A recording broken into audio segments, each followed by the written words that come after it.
Good morning to all of you. आज हम लोग स्टार्ट करते हैं इम्पल्स टरबाइन का न्यूमेरिकल पार्ट। ये हम लोग का है इम्पल्स टरबाइन का न्यूमेरिकल पार्ट। इसमें न्यूमेरिकल पॉइंट में हम लोग देखेंगे क्या क्या वर्ड यूज करते हैं, हम लोग उसको पहले देखते हैं। क्या क्या वर्ड यूज करेंगे पहले इसको देखते हैं। जैसे CBL है, जैसे पहले एक डायग्राम आप देखिए, ये डायग्राम देख रहे हैं ना, ये भैंस हुआ जिसको बोलते कप बोले थे ना, कप टाइप, और क्या था बाउल टाइप था। वही कप और बाउल टाइप, ये क्या है भैंस हो गया। ये जिस स्पीड से कप एंड बॉल टाइप चलेगा उसी बोलते हैं CBL। तो इसको बोलते हैं क्या, linear velocity of moving blade, जो क्या लिया गया है मीटर पर सेकंड लिया। बोला मम्मी को,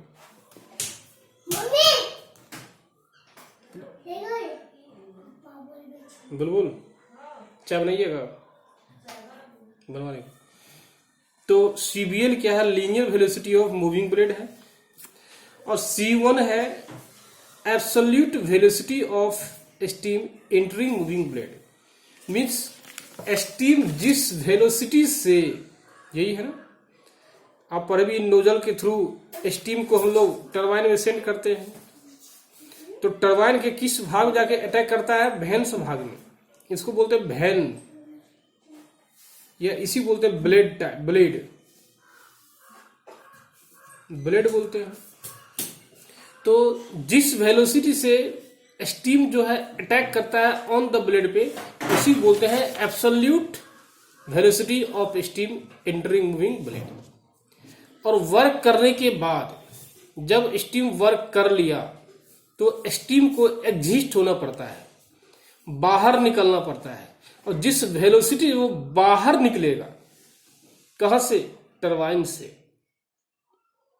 उस वेलोसिटी को हम लोग C0 बोलते हैं, जिसको बोलते हैं absolute velocity of steam living moving blade. Means moving blade से जिस वेलोसिटी से ब्लेड को, ये बताया ना कप टाइप बाउल टाइप, जिस वेलोसिटी बाहर निकलता है ना, उसी बोलते हैं एब्सोल्यूट वेलोसिटी बोलते हैं।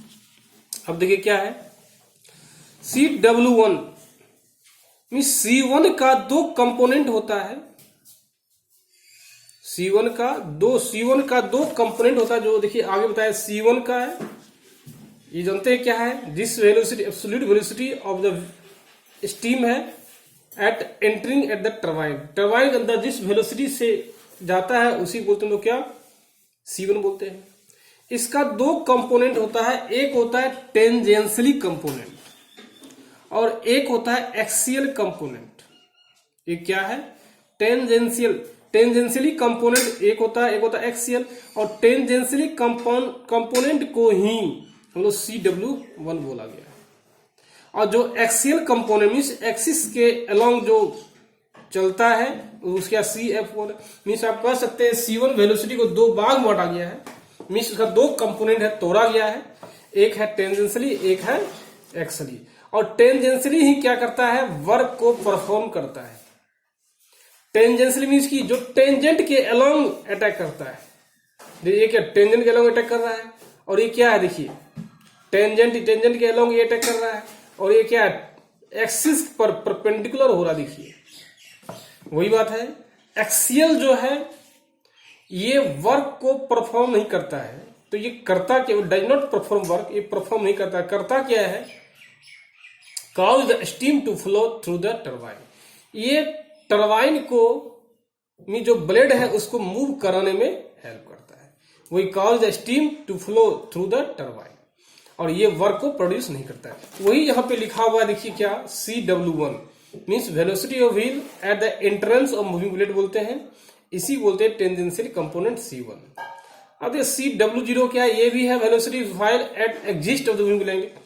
मीन्स क्या, C0 का भी दो कंपोनेंट है। देखिए C0 का भी दो कंपोनेंट है, एक कौन है CW0 और एक CF0 है।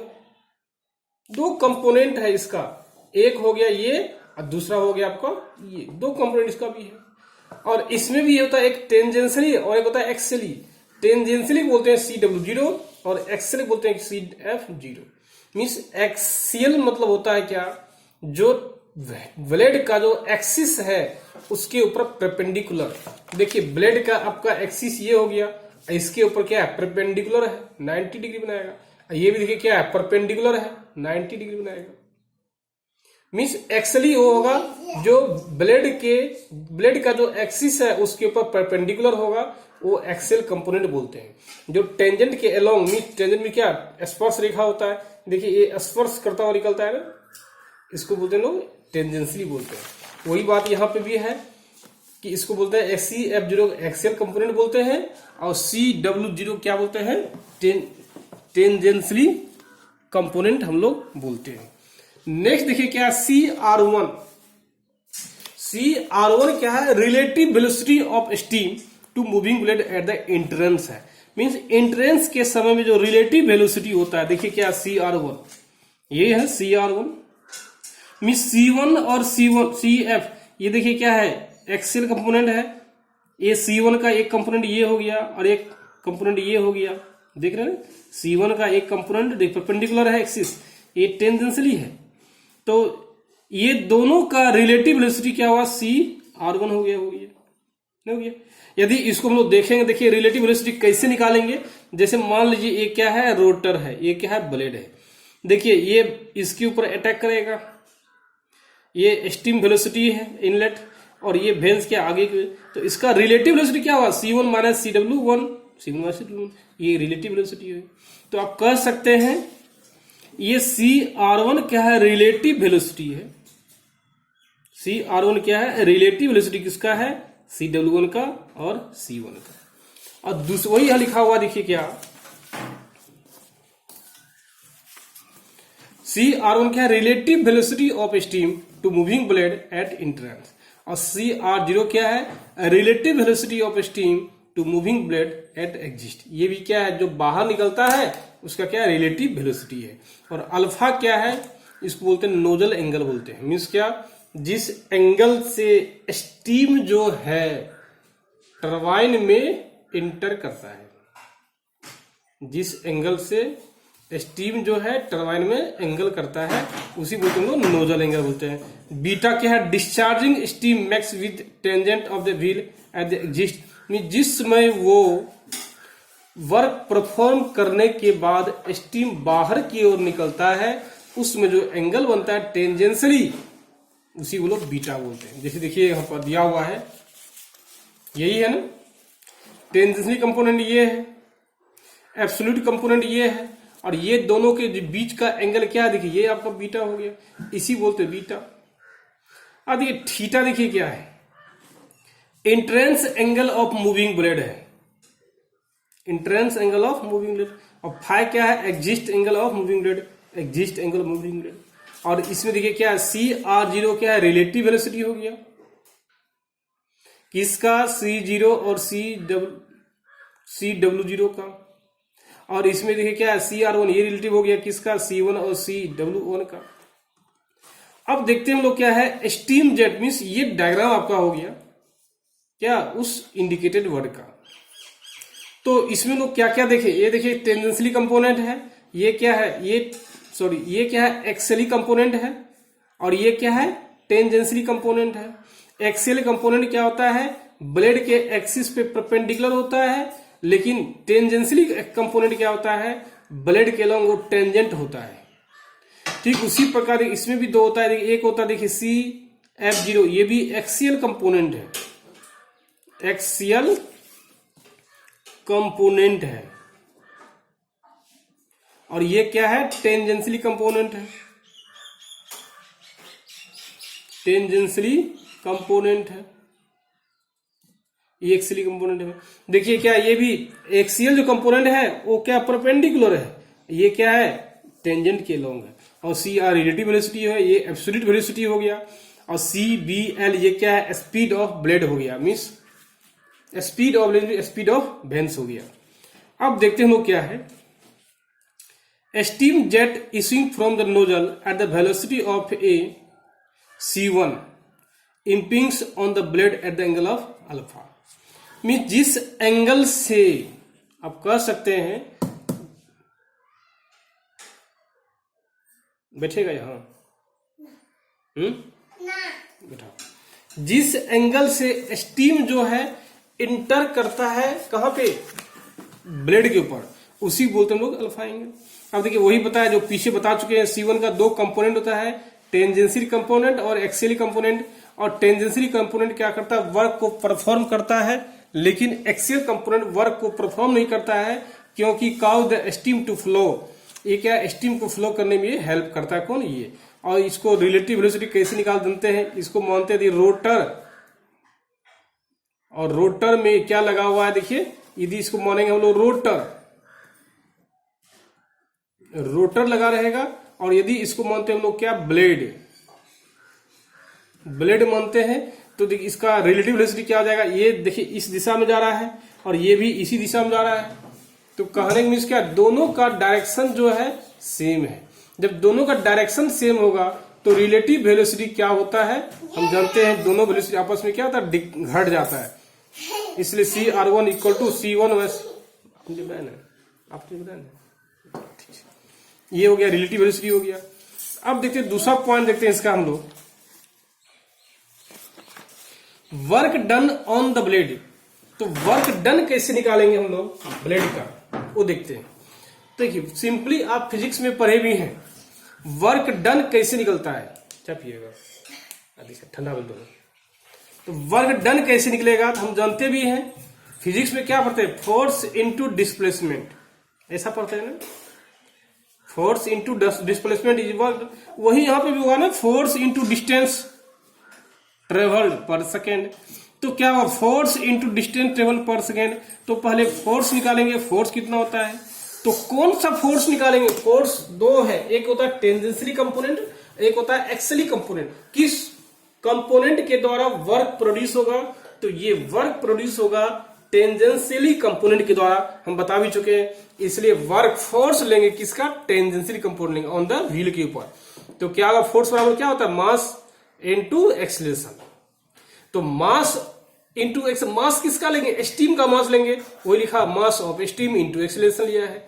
तो एक्सीलरेशन बराबर क्या होता है, change in velocity divide by time होता है, हम जानते भी हैं और फिजिक्स में आपने पढ़ा भी होगा। तो वही मास of steam into change in velocity पर टाइम।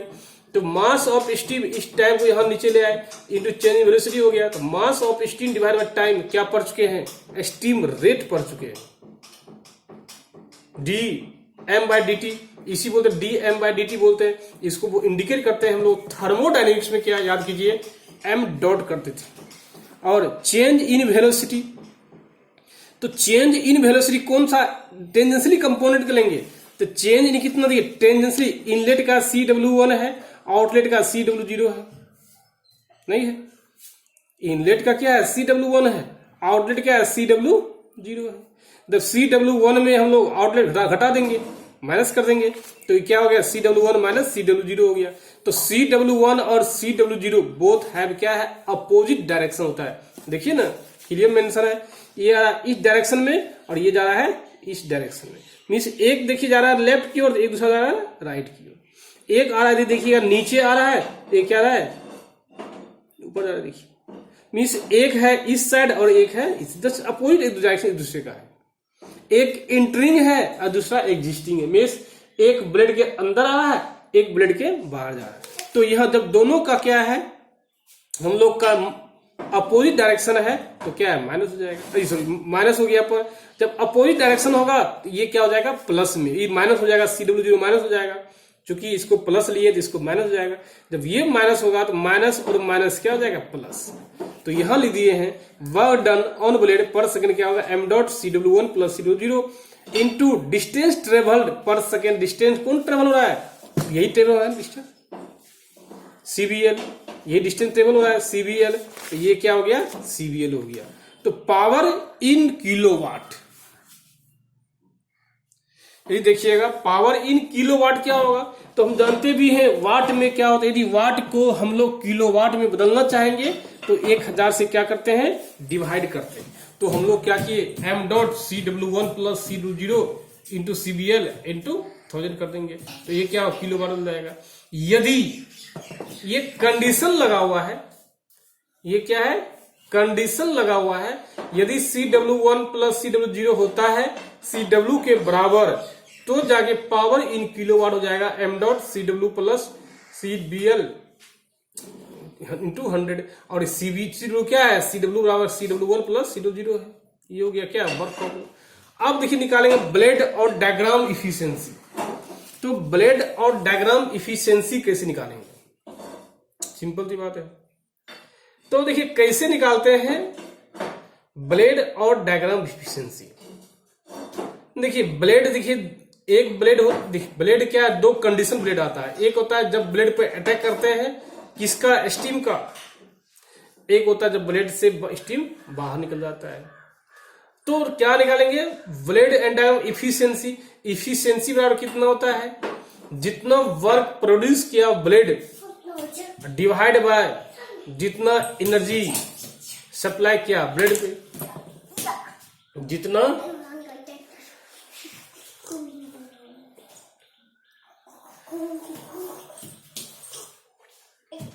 जो गरम था देवता गरम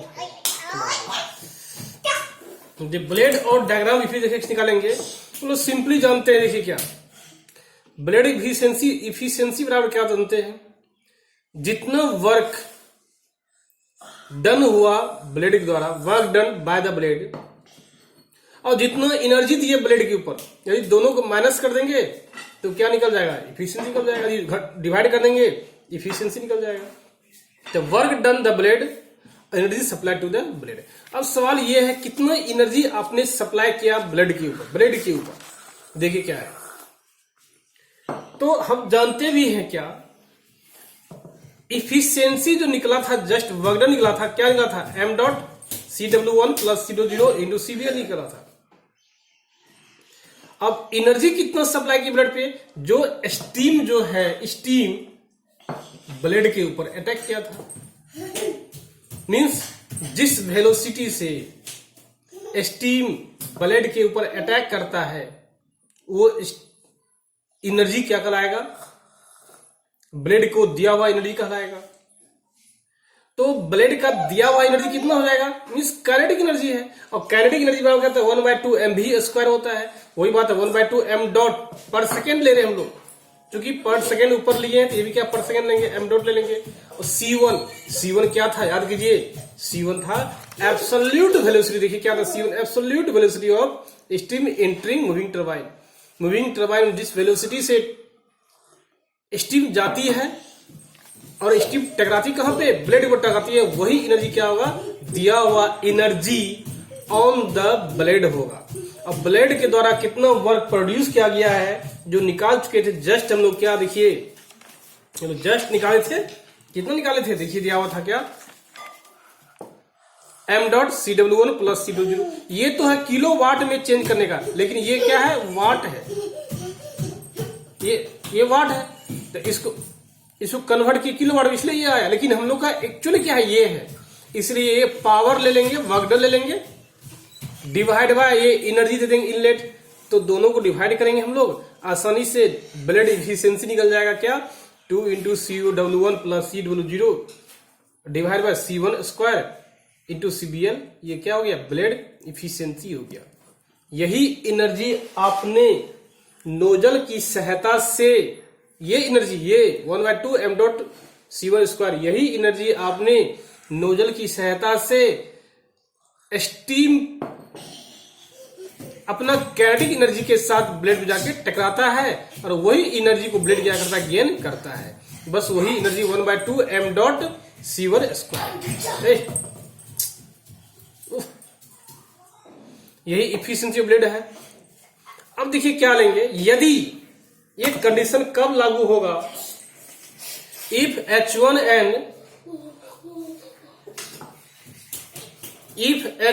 and H2 be the total heat before and after expansion through the nozzle, then H1 minus H2 is the heat drop stage of fixed blade moving ring and moving blade ring. कहने मिस क्या, मुझे निकालना है stage efficiency. Stage efficiency means क्या होता है, तो सिंपल सी बात है, स्टेज इफिशियंसी बराबर होता है work done on the blade पर केजी ऑफ स्टीम। मीन्स पर केजी स्टीम जो है ब्लेड के ऊपर, पर केजी स्टीम जो है ब्लेड के ऊपर कितना वर्क किया, पर केजी स्टीम जो है ब्लेड के ऊपर कितना वर्क किया, वो work divide by total energy supplied पर केजी ऑफ स्टीम। मीन्स कितना एनर्जी उन्होंने सप्लाई किया, किसके द्वारा, स्टीम के द्वारा। तो सिंपल सी बात याद कीजिए, मैं बता चुका हूं। देखिए मान लीजिए क्या है, टरबाइन है। देखिए क्या एक टरबाइन हम लोग मानते हैं, आपने यहां से, यहां बॉयलर से होते हुए आपने मानते हैं क्या ये 1 पॉइंट है और ये क्या है, बाहर है।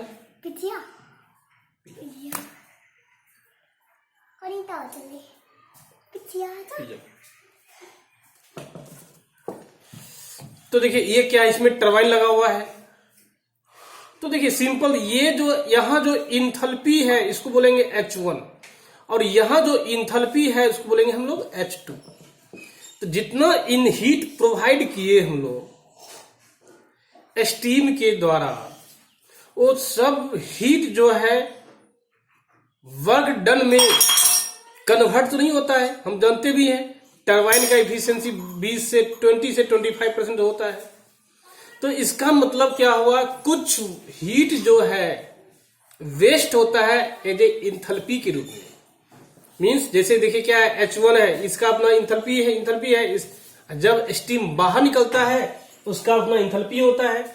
जितना इंथैल्पी ये है उतना इंथैल्पी क्या है, बाहर निकल, दोनों को माइनस करते हैं तो क्या हो जाएगा, टोटल एनर्जी सप्लाइड पर केजी ऑफ स्टीम। ये निकल जाएगा कि स्टीम जो है ब्लेड को कितना हीट दिया, कितना एनर्जी दिया, वो आपको निकल जाएगा H1 माइनस H2 से।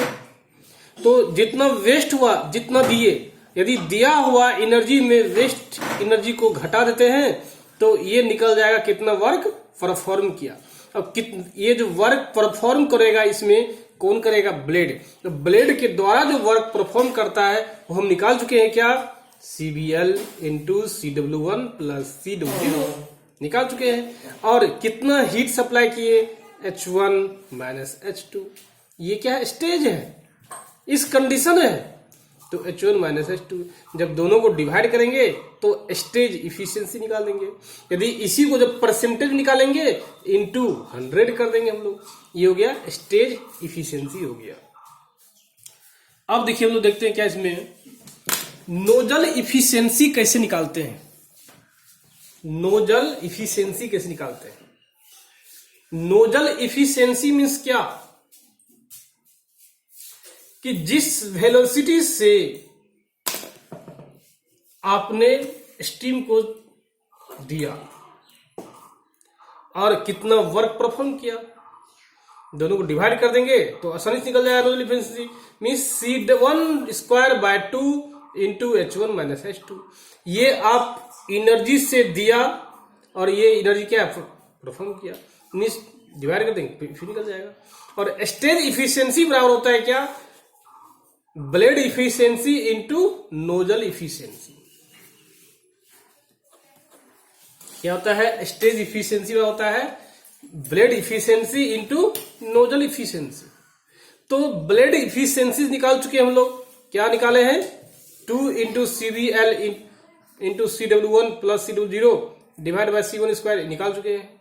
और नोजल इफिशियंसी देखिए हम लोग, नोजल इफिशियंसी होते हैं C1, वैल्यू पुट किया, देखिए जब ये वैल्यू पुट कर देंगे 2 कर जाएगा, जब हल करने के बाद क्या निकल जाएगा, CBL into CW1 plus CW0 और divide by H1 minus H2 हो जाएगा। ये क्या हो गया, स्टेज इफिशियंसी हो गया। अब कह सकते हैं हम लोग सबसे पहले ब्लेड के द्वारा वर्क डन कितना होगा वो निकाल चुके, इफिशियंसी ऑफ ब्लेड निकाल लीजिए, स्टेज इफिशियंसी निकाल लिए, नोजल इफिशियंसी निकाल लिए। चलिए अब देखते हैं हम लोग हैं क्या,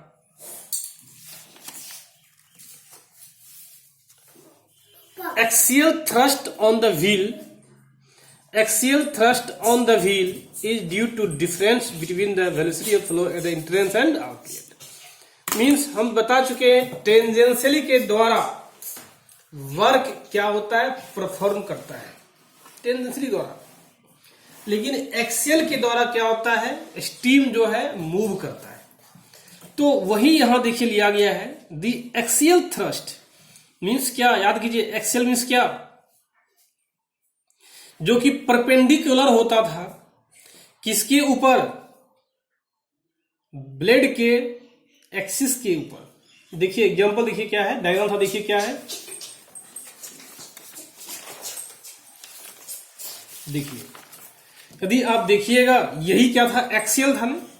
यदि ब्लेड का एक्सिस ये होगा तो ये एक्सियल क्या है, परपेंडिकुलर है, और ये भी एक्सियल देखिए क्या है, परपेंडिकुलर है। दोनों क्या है, परपेंडिकुलर है किसका, axis on the of the blade, blade के एक्सिस पे दोनों क्या है, परपेंडिकुलर है। ये वर्क परफॉर्म नहीं करता है, लेकिन एक्सियल थ्रस्ट को ये क्रिएट करता है, जिसके द्वारा ये स्टीम को फ्लो करने में हेल्प होता है। तो देखिए क्या हो, एक्सियल फोर्स निकालेंगे। Axial force on the wheel क्या हो जाएगा, फोर्स बराबर क्या होता है, मास इनटू एक्सीलरेशन, आप जानते हैं। या किसका मास किसका लेंगे, स्टीम का मास लेंगे, एक्सियल लेंगे, किसका एक्सीलरेशन लेंगे, एक्सियल का लेंगे। तो मास of steam into axial acceleration लेंगे, एक्सियल वेलोसिटी लेंगे ना, सॉरी एक्सियल वेलोसिटी नहीं, एक्सीलरेशन लेंगे, एक्सीलरेशन, क्योंकि फोर्स बराबर क्या होता है, मास इंटू, फोर्स बराबर होता है मास इंटू एक्सीलरेशन होता है। एक्सीलरेशन हो गया, कौन सा एक्सीलरेशन, एक्सियल एक्सीलरेशन। तो क्या m डॉट एस, इसी को लिख सकते हैं लोग क्या, मास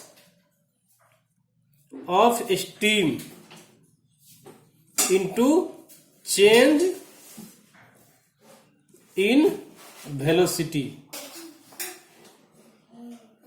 डिवाइड बाय टाइम। देखिए mass of steam divide by time क्या होगा, m डॉट हो जाएगा, into change in axial velocity CF1 minus CF0। CF1 क्या था, एक एब्सोल्यूट C1 का एक क्या कंपोनेंट था, जो कि कौन कंपोनेंट है, एक्सियल कंपोनेंट है। CF0 क्या था, ये भी क्या है, एक्सियल कंपोनेंट है, लेकिन ये एब्सोल्यूट वेलोसिटी ऑफ एग्जिस्ट का होता है। तो axial force on the wheel must be balanced और must be taken by the thrust bearing. तो इस फोर्स को बैलेंस कौन करता है, सवाल ये है। तो एक्सियल फोर्स को बैलेंस करने का काम करता है थ्रस्ट बेयरिंग करता है। थ्रस्ट बेयरिंग मीन्स क्या, जो आप बेयरिंग जानते होंगे, बेयरिंग मीन्स क्या, छर्री होता है ना, वही होता है थ्रस्ट बेयरिंग। अब देखिए energy converted to heat by blade means क्या, निकाल ले, निकाल ले। अब देखिए energy converted to heat by the blade friction. तो कितना एनर्जी कन्वर्ट होता है, एनर्जी कन्वर्टेड टू हीट, कितना एनर्जी जो है हीट में कन्वर्ट होता है। हम जानते भी हैं एनर्जी क्या होता है, दो रूप में होता है, हीट और वर्क के रूप में। तो सवाल यहां यह है, एनर्जी कन्वर्टेड, कितना एनर्जी कन्वर्ट होगा टू हीट, हीट के रूप में बाय द फ्रिक्शन। क्योंकि फ्रिक्शन किसमें होता है, ब्लेड में फ्रिक्शन होता है। जब ब्लेड में फ्रिक्शन होगा, जो एनर्जी आपने सप्लाई किया था, जो एनर्जी आपने सप्लाई किया था, वो टोटल एनर्जी तो वर्क डन में कन्वर्ट होगा नहीं, क्योंकि फ्रिक्शन है, फ्रिक्शन के कारण हीट में वो कन्वर्ट हो जाएगा। वही यहाँ ले energy converted to the heat by blade friction, blade friction के द्वारा कितना हीट जो है, कितना एनर्जी जो है कन्वर्ट हुआ, तो वो बराबर होता है loss of kinetic energy during flow over blade. क्या होता है, ये बराबर होता है loss of kinetic energy during flow over blade. तो देखिए क्या है, m dot loss of m dot 1/2 mv square होता है, m dot s cr1 square minus cr2 square. ये क्या है, रिलेटिव वेलोसिटी है किसका, याद कीजिए टेंजेंशियल कंपोनेंट और एब्सोल्यूट वेलोसिटी का। और ये भी क्या है, रिलेटिव कंपोनेंट है किसका, टेंजेंशियली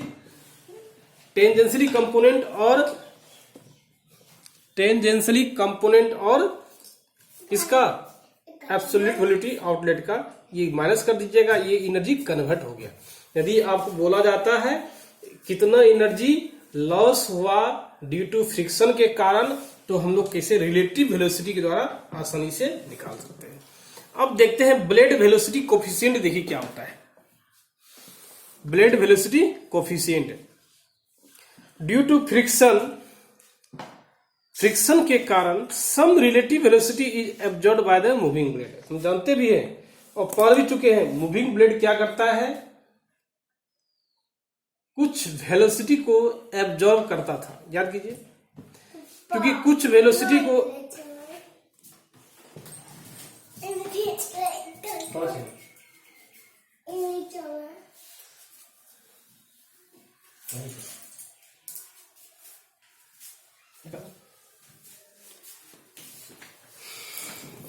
ड्यू टू फ्रिक्शन के कारण, मीन्स मूविंग ब्लेड में जो फ्रिक्शन होता है,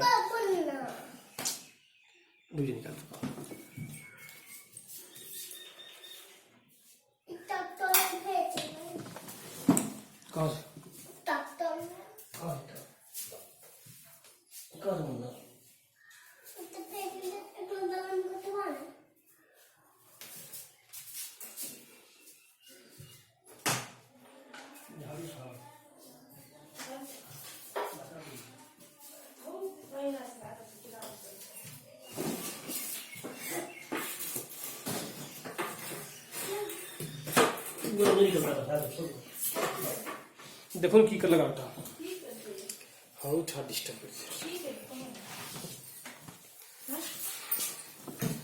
ड्यू टू फ्रिक्शन क्या करता है, कुछ वेलोसिटी को, जिस वेलोसिटी के साथ स्टीम को नोजल की सहायता मूविंग ब्लेड पे सेंड करते हैं,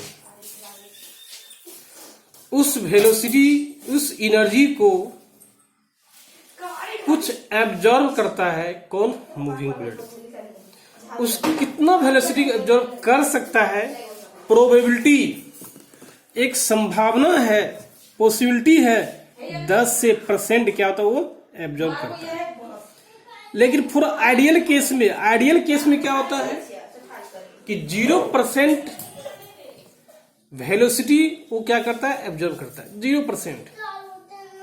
किस केस में, आइडियल के केस में। तो उस कंडीशन क्या, CR1 बराबर CR 0 हो जाएगा। जब CR1 बराबर CR 0 मीन्स क्या है, नो फ्रिक्शन। यदि क्वेश्चन दिया हुआ है CR1